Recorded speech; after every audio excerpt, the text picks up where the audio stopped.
It is wonderful being here. Thank you so much for having us. Look, this is how it's going to be. Whoever wants us to come and talk and train, we'll be there. We'll be there. A lot of people are upset that we came to train. Can't help that. Whoever wants us to come and speak and train and educate, we're going to be there. And so it doesn't matter where it's at. And so anybody upset that we're here, I can't help you. Like I said, we're going to show up when people want to be educated. How many new stewards do we have in here? Raise your hand. Two? You got experience through. Y'all gonna be bored with my training. This is as basic as it gets as far as Article 16 training. I want to say something about my best friend real quick. It's a great story. His name is Billy Ward. And the very first time I saw Billy, I was in elementary school. I was in Gower Elementary. I was in 6th grade.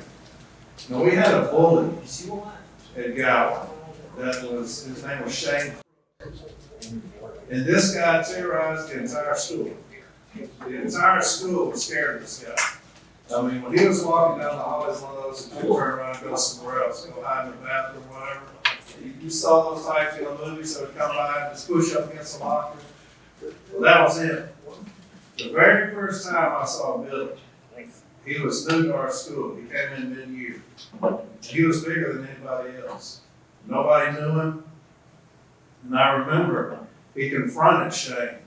The very first thing he did was he confronted him. And he ended that. He ended that bullying. And he freed an entire school because of that. That's who you are as shop stewards. That's who you are. New shop stewards, that's what you are. You are freeing an entire craft from bullets. You are the Billy Warriors of the Postal Service. That's our job. Is to free our people from bullets in management. That's what I've set out to do since 2006 when I became a shop steward. I was going to make sure that my people were protected, that they came into work like we came into school after Billy showed up. We were free from that bullet. When you show up on the workroom floor, that's your floor. You have freed an entire craft from bullets. And that's what we do. And that's what I've set out to do with this podcast, is make sure that my people are educated. There's nothing more important that I can give you than education. It's the most important thing I can do. It does me no good to have however many years of education through arbitration, formal aids, wherever I've been, and not share that. That's one of the things I don't understand about my union, is the inability to educate. It is the greatest thing that we can do. An educated workforce, like I've said many times, that's a devastating thing, man. It's a devastating thing to have an educated workforce. So, wherever they call us, we're going to show up, right? So I'm going to do some basic training. I told my beautiful wife, now look, I met my wife back in 1984. That's when we first started dating. And she left me for some other guys. That's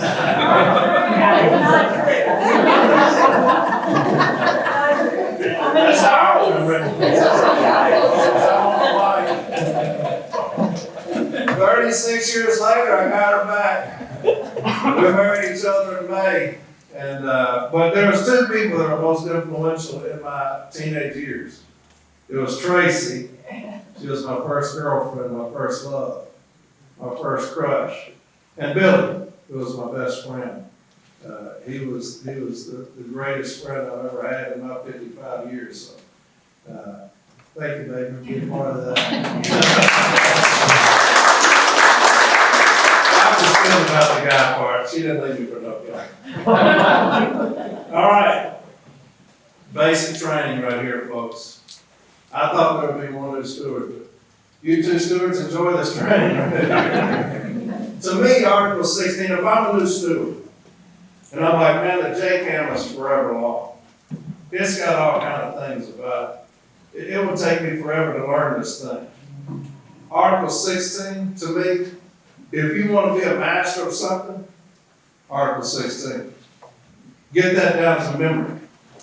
Understand how to use Article 16 and how to fight Article 16 when you deal with discipline. It's the single greatest thing that we can learn because it deals with our people's livelihoods. Management attempting to remove them from their livelihoods. Article 16. You're going to deal with Article 16 and Article 8 the most in your stations. That's just how it is. I wouldn't do Article 8 training, but it sounds like we're fixing to get a lot of changes to Article 8 in our new agreement. Just by things I've been hearing, so I'm like, I'm not going to do Article 8 training if they're going to change a bunch of stuff. So you can always have Old Faithful in Article 16. I wrote this, and what's funny is I don't even know what's coming up. I've only done this one time, and then I got blackballed from doing training in my region, so I just did it one time. That was years ago. So we're going to learn this together, see what shows up. Forms of discipline. These are the forms of discipline we're going to find in Article 16. You got your letter of warning, and these things are critical when you talk about the very first sentence of Article 16, which we'll get to in just a second. You got a letter of warning, 7-day suspension, 14-day suspension, removals, indefinite suspension, and emergency suspension. Article 16.2 discussions. For minor offenses by an employee, management has a responsibility to discuss such matters with the employee. Discussions of this type shall be held in private between the employee and the supervisor. Such discussions are not considered discipline and not grievable. A lot of things you'll see throughout your career as a shop steward is management attempting to put in return to work letters as a discussion. Different forms of paper that will sit on your case as a discussion. Contract language they handed you when you came back from being absent as a discussion. Those are not discussions, right? It needs to be an actual discussion between you and your supervisor, and it must be in private. Putting something on my case, that's not a discussion. Always watch out for that when you're dealing with discipline.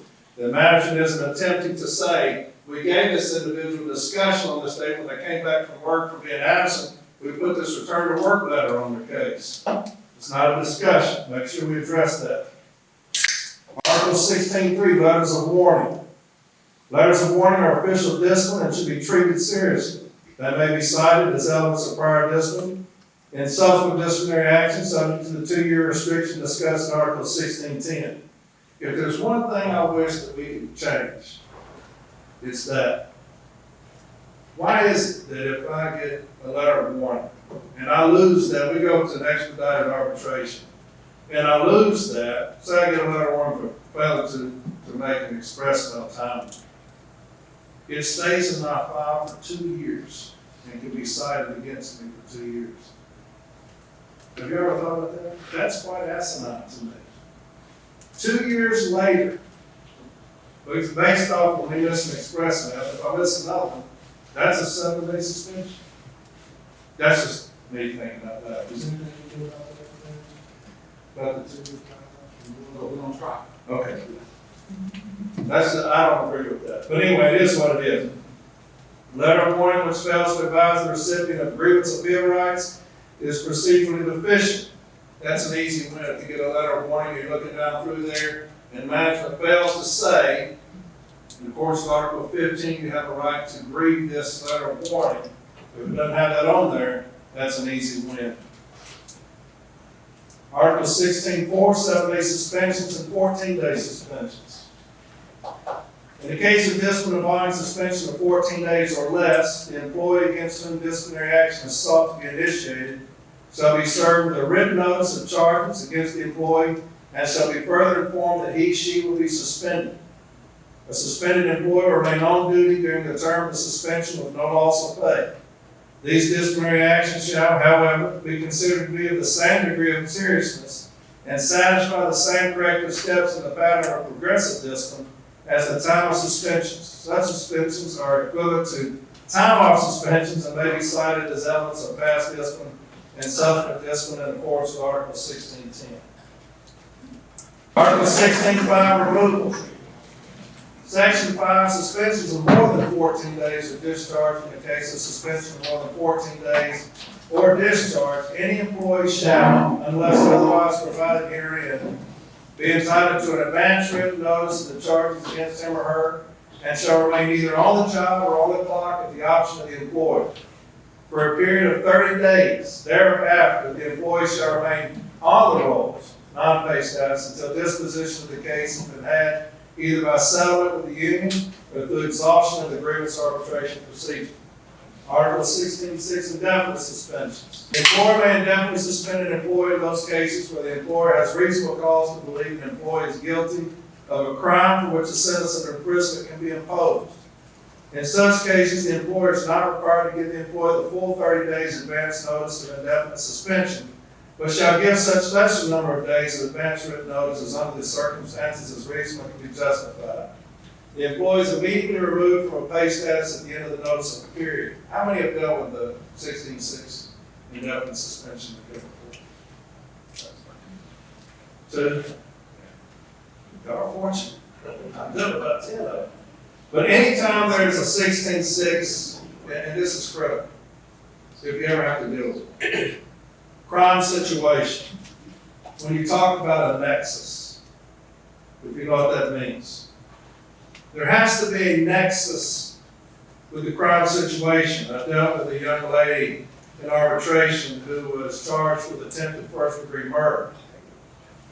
And we won that case because there was no nexus between the young lady and the Postal Service. When the newspaper articles came out and the TV reports came out, there was nothing that said this lady who works at the post office attempted to kill this lady in her front yard. That's a nexus. Arbitrators will rely heavily on that when you're dealing with a 16.6 indefinite suspension crime situation. Make sure if you ever deal with that situation, there has to be a nexus between this individual and the Postal Service, something that would harm the Postal Service if keeping this employee was gainfully employed. Does that make sense? There has to be a connection. That's basically what a nexus means. There has to be a connection between me and the Postal Service. So I did a great episode on that. Excuse me. Yes, sir. What they fire for, code of conduct violation? Yes, and then 665, criminal situation, but, violating all those provisions, crime statutes and stuff, but yeah. Outside, you have to conduct yourself in a manner that's the reason they terminated her. She won that and she won the removal as well. Which was crazy when you think about it. When you tell that story, it sounds crazy. Charged with attempted first-degree murder. Hey, I'm just here to defend the contract. Article 16.7, emergency procedure. And this is one of our biggest things that we win on emergency suspension. I'll talk about it in a second. An employee may be immediately, which is the key word there, immediate. Management will always attempt to give an investigation first, or let them finish their day first before putting them on emergency placement. An employee may be immediately placed on an off-duty status without pay by the employer, but remain on the rolls where the allegation involves intoxication, use of drugs or alcohol, pilferage, or failure to observe safety rules and regulations, or in cases where retaining the employee on duty may result in damage to the U.S. Postal Service property, loss of mail or funds, or where the employee may be injurious to self or others. The employee shall remain on the rolls, non-paid status, until disposition of the case has been had. If it is proposed to suspend such an employee for more than 30 days or discharge the employee, the emergency action taken under this section may be made the subject of a separate grievance. Now, who's got emergency placements? Y'all are fortunate up here in this class. Y'all deal with bunch of home. Nashville's all day, that's all the clock like crazy. But when you deal with emergency suspension, 16.7 suspension, when you get that charge letter, one of the biggest ways we win those cases is that the charge is too vague. Most of the times, they'll say, we put you off the clock under Article 16.7, and you'll remain in this position until a further investigation. To me, that charge is the most important thing. It's no different than a charge in court. It has to tell me, as Arbitrator Roberts likes to say, with great specificity, exactly what happened. What led to me being put on emergency placement? When you get emergency placement, where did it happen? When did it happen? What time did it happen? All those things should be put into an emergency placement letter, I say. We cannot properly read a 16.7 until we get the charge, which puts the importance on the charge letter. Has to tell us why I'm being put on emergency placement. Has to be immediate. And it has to be covered under one of those provisions that's set forth in that 16.7 statement right there. Has to be one of those things right there. Just cause principles. This one should be corrective in nature rather than punitive. That's the most important sentence of Article 16. This one should be corrective in nature rather than punitive, which means what? You have to be progressive with me. Letter of warning, 7 day, 14 day. A lot of times management will try to do what? Try to give us a 7 day to scare us into taking a letter of warning. I will never settle for that. I'll say that that's not procedurally effective because the very first sentence says that this one should be corrective in nature rather than punitive. No employee. Those are the two most important words in Article 16. No employee. Because that covers all of us. White, black, whatever religion we are. No employee covers all of us. That means you cannot have a supervisor come in there and say, I want to treat this person differently than this person over here. I have this person over here who's a runner, and I'm going to treat them much different than this person over here who takes the time every day. No employee meets every single thing that they have. Race, creed, gender. We're all covered under no employee, right? It's the greatest two words we have in Article 16. No employee may be disciplined or discharged except for just cause. All right, M39 Section 115, dealing with how management will deal with discipline, right? There is, I talked about this the other day, business agents who don't feel that you can put 115 into an issue statement. Incredibly dangerous position. Completely asinine. Make sure you're putting Section 115 of the M39 in your issue statement whenever you're dealing with discipline. Article 16 obviously will always go in there. Another thing that will always go in there is Section 115 of the M39 handbook. It's covered under Article 19, right? Article 19 is going to encompass all of those handbooks and manuals, M39, M41, all those EO handbooks, EO 901 when we talk about discipline. So make sure in your issue statement, you always put in Section 115 of the M39 handbook, because this is management's handbook. It's how they are going to handle discipline to us. One thing I'll always show an arbitrator, now they're well versed in this, one thing I'll always point out to an arbitrator, the first sentence of Article 16, when both parties are dealing with discipline, and the first sentence of Section 115 of the M39 handbook are almost identical. Discipline should be corrective in nature rather than punitive. When you look at the very first sentence of Article 16, it's the same thing, almost word for word. That's how important that is to both parties. Both parties have agreed to it in the JCAM, the Joint Contract Administration Manual. Management has agreed to it in their handbook, 115 of the M39. This one should be corrective in nature rather than punitive. They agree with that. So much so that that's how they're telling themselves to handle discipline. It's got to be corrected, right? Can't be punitive. No employee, there's those two words again we're talking about. two most critical words in the Article 16. They agree with that as well. No employee may be disciplined or discharged except for just cause. No employee means everybody in this room right here. Every city letter carrier in the country is covered under no employee. You cannot show favorites. Right?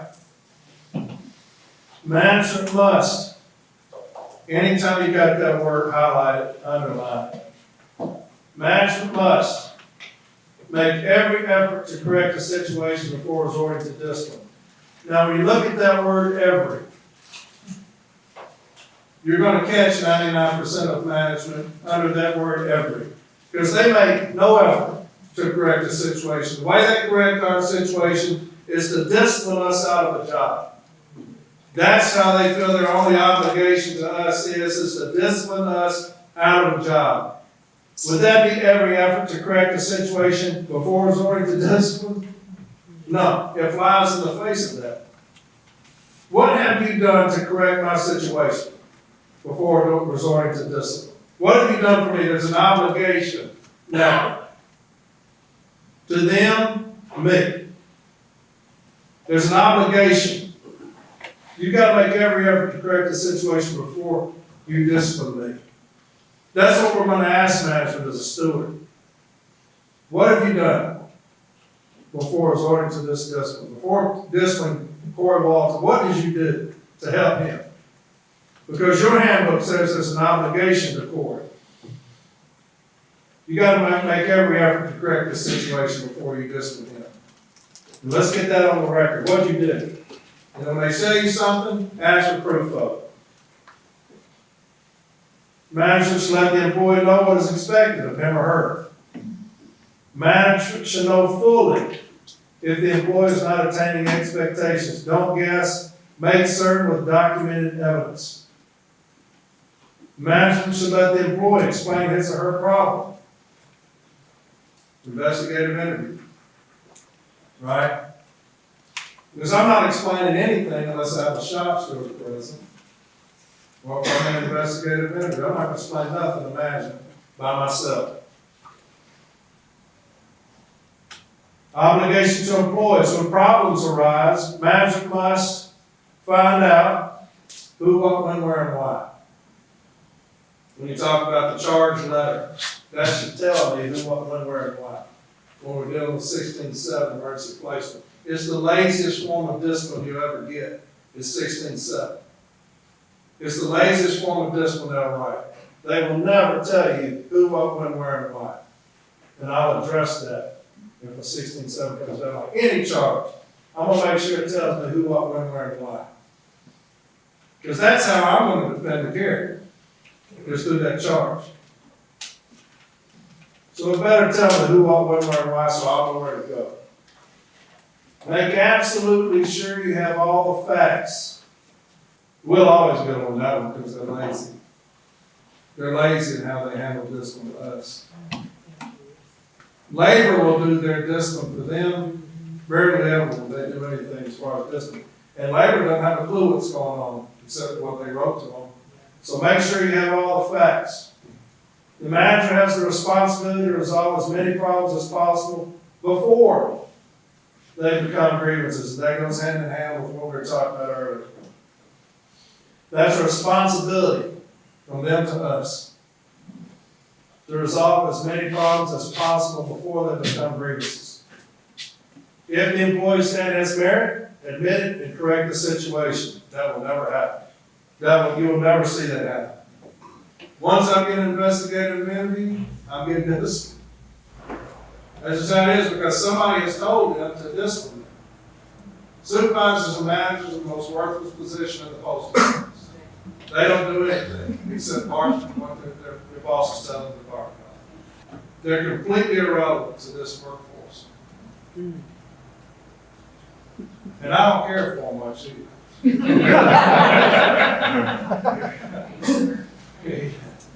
I despise them. Because of stuff like that. I've got to carry it, maybe on hard times. Maybe going through something in his life that we couldn't even imagine. Right?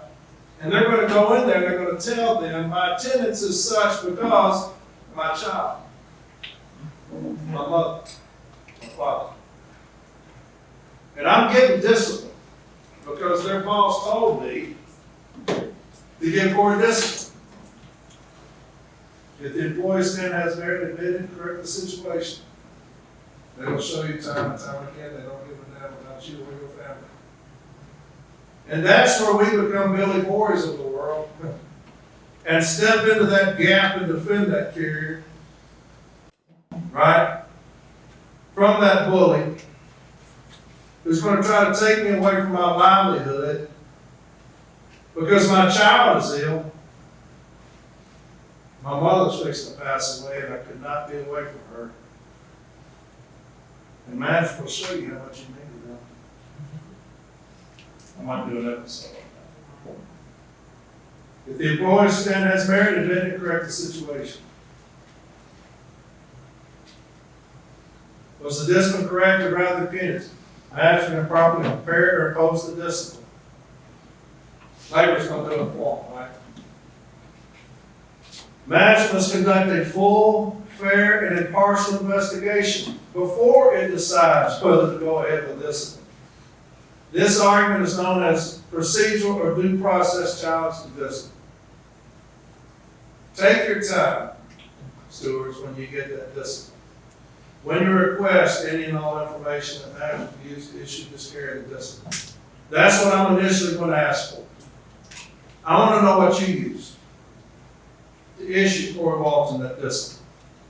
And then I'm going to get that packet. Should be within a day or two because they just sent it to labor. I want to get that packet, look what you did, what you used. Management must conduct a full, fair, and impartial investigation before it decides whether to go ahead with the discipline. I want to know what you used. Was it full? If it's not, I'm going to request additionally some things to show the arbitrator how it was not full. Right? Does that make sense? I want to know what you used initially, and I want to document that. I got 3 pages. I got 6 pages from management. This is what I got. Pages 1 through 6. That's what they used. After that, I'm going to request these things. Because now management can't come back and say, well, I used that also. No, you already gave me what you said when I requested this discipline. So I'm going to show the arbitrator what for, because you have this over here that they could have used that tells a different story. Right? I always think outside the box when you deal with this. Procedure due process, we'll always play that in arbitration. Procedural due process violations. You violated the carrier's rights. Procedural due process. I don't know if y'all remember me saying, I don't care what you've done. If you're caught throwing your mail off a bridge, I remember that. With 8 pounds of pot in the back of your vehicle running, wheels not curved. I don't care. Honest to God, I don't care what you've done. I'm fighting for you. Because management has an obligation to you to due process. At what time does a carrier lose their right to due process? When they're caught? Huh? Never. I'll never lose my right to due process. I carry that all the way to the end of arbitration. I will challenge things in arbitration if management attempts to bring it up if it violates the carrier's due process. A carrier has the right to due process, regardless of what they've done. Always remember that when you're looking at a charge. Talked about that one the other day, that was heinous. At first blush, when you look at that, it's indefensible. But you will defend it. You will defend it. Because we'll protect that contract at all costs. And every carrier, regardless of what they've done, has the right to due process. Whether you think they do or not. Whether you want to or not. Whether it makes you want to pull up just defending this person because of what they've done. As reprehensible as it may be, you defend with everything you got.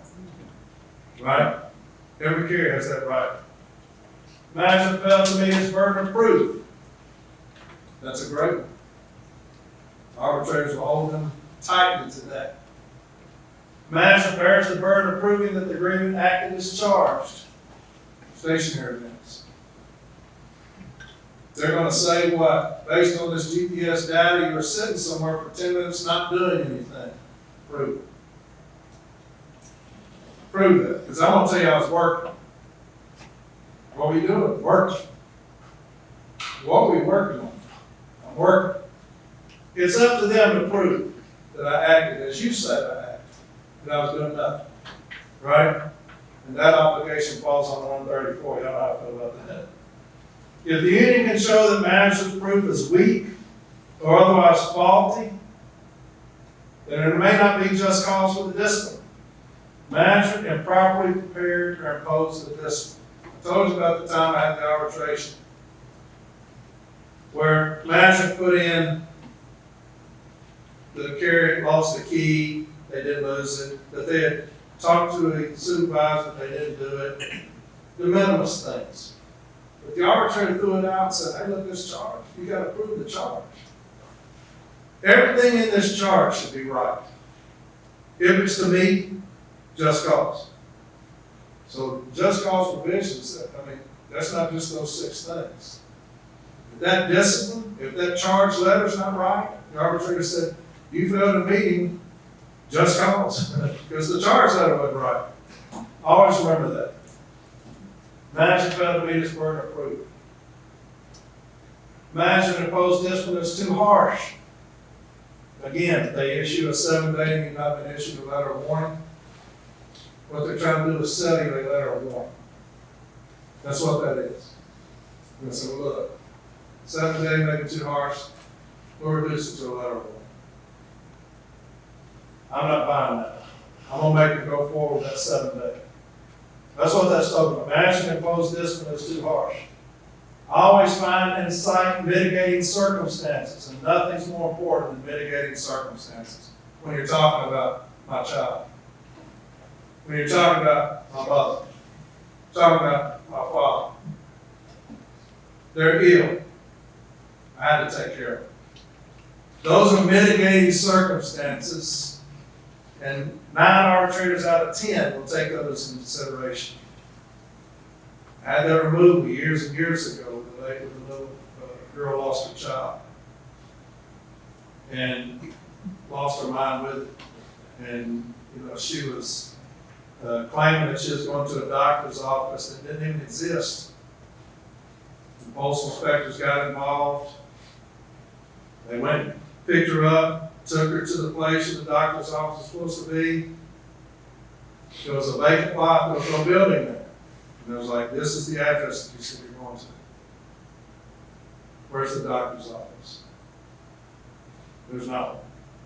Here's all these doctor's notes that you've been filling out. There is no doctor. There's no doctor. But what we did have was a mitigating circumstance. Could there be a more mitigating circumstance than the loss of someone's child?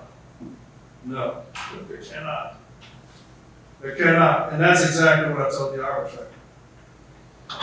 As this young lady laid there weeping on the table beside her. Anything after that is a mitigating circumstance. Whatever my behavior may be, after that is a mitigating circumstance, because I have lost my child. How you could ever recover from that, I don't know. But, mitigating circumstances. A lot of people have them. They'll tell you about them. Mitigating circumstances are, agreement may have acted improperly. It did so as a result of lack of or improper training, including claims the agreement didn't know it was wrong. Whoa. Last chance agreements. LCAs do not waive the just cause provisions of Article 16, Section 1. This is a huge one for us. Despite the existence of last chance agreement, the agreement is entitled to a review of the facts which occurred subsequent to said agreement for the purpose of determining the existence of just cause and the appropriateness of the penalty. When you're dealing with a last chance agreement, never ever sign away the agreement to just cause. Right? A lot of last chance agreements you'll see, they'll sign it away. Sign away the right to the grievance procedure. Man, that's tough as hell for us in arbitration to overcome that. They have some arbitrators that don't buy it, that say, hey, if any discipline must be for just cause, and this is discipline, you're gonna have to meet the just cause standards. They're not gonna buy it. Some will. Because, hey, you signed it, you're in agreement with it, you waive that right to an investigation, you waive that right for this discipline to meet just cause, you're gone. Make sure if you ever come into that situation and you don't know what to do, contact somebody. Don't ever sign away the grievance right to the just cause, right? Just cause for discipline of CCA employees. CCAs have access to the grievance procedure when disciplined or removed. The CCA that has previously satisfied the 120-day requirement, either as a CCA or a transition employee with an appointment made after September 29, 2007, will have access to the grievance procedure without regard to his or her length of service as a CCA. Progressive discipline does not apply to CCAs. Discipline should only be corrective in nature. And that's a tough one. But arbitrators are more and more buying into that. If it's to be corrective, it still needs to be progressive. Even though that language is there, it doesn't have to be progressive. How it's going to be corrective.